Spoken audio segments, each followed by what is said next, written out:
Hi, this is Travis Shaw with the Virginia Piedmont Heritage Area, back with my friend Jim Taub here, continuing our series on veterans in the Heritage Area, special for Veterans Day.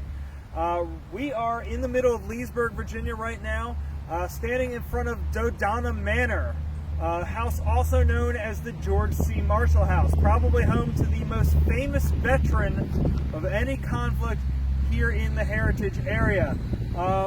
Now, George Marshall, we all know his name. He gave his name to the Marshall Plan, the European Recovery Act that was implemented after World War II to help rebuild the destroyed economies of Europe.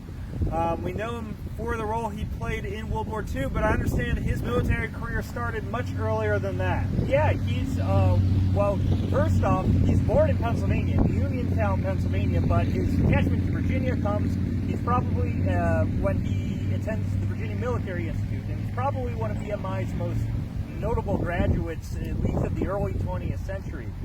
As a young officer, he serves, and his first major combat assignment is going to be during the First World War. He's going to serve on the staff of the 1st Division, the Big Red One, and as well as on the staff of the overall AEF. Most notably, his accomplishments are really logistical and organizational, because Marshall is able to do some incredible things. The Americans are engaged for a relatively brief period of time, but they're going to need to be able to shift troops rapidly from one part of the front to the other. Notably, the two major offensives in the fall of 1918 are the St. Mihiel offensive, which is in early September, and the Meuse-Argonne offensive, which starts on the 26th of September 1918. And Marshall's in charge of making sure thousands upon thousands, in the end about 1.5 million troops, are able to get in place in a relatively brief period of time, and he successfully accomplishes it. Right, because the Meuse-Argonne offensive is the largest offensive in all of American military history, right? Largest and bloodiest American battle of all time. And Marshall is the one who's overseeing all of that. Yes, he is directly involved with making sure that the men are where they need to be on time, especially in that period just before the offensive starts. I mean, he's able to organize all of the men getting on the right road, getting them into relatively the right position, and oversees them going in under the cover of the largest artillery bombardment the United States military had fired up to that point.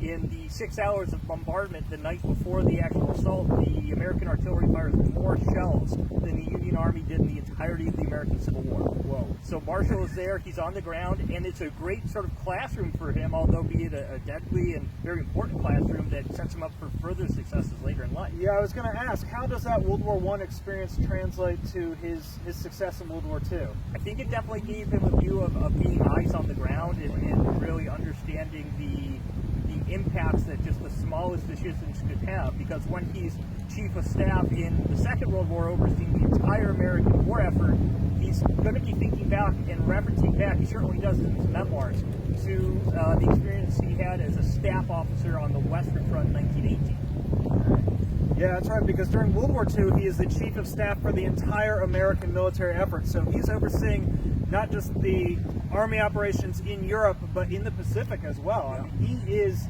the linchpin and the key to Allied success. And you definitely hear from Roosevelt, Truman, Churchill, who all consider him essential to the Allied victory in the Second World War. Now, his connection to Leesburg and here at Dodona Manor comes right at the very beginning of the First World War, or excuse me, not the Second World War. He will buy this house in 1941, although because of the war, he does not spend much of the next few years here. After the war is complete, though, he will enjoy the peace and solitude that country living out here in Loudoun County is going to offer him during his time as Secretary of State, Secretary of War, and of course his actions with the Marshall Plan in the post-war years. Much of the groundwork for the policy that comes out of that post-war period happens right here at Dodona Manor. We know that Harry Truman was a frequent guest out here. So he is bringing that wartime experience here to Leesburg. It's a fascinating site. Now, on Veterans Day, every year they do have a large celebration here. I encourage you to come out and visit. Please, though, be mindful of your safety during these difficult times. But we do encourage you to come out and visit this site. They have a tremendous amount of great programming, good history events, Really a gem right here in Leesburg, and certainly a significant historical site.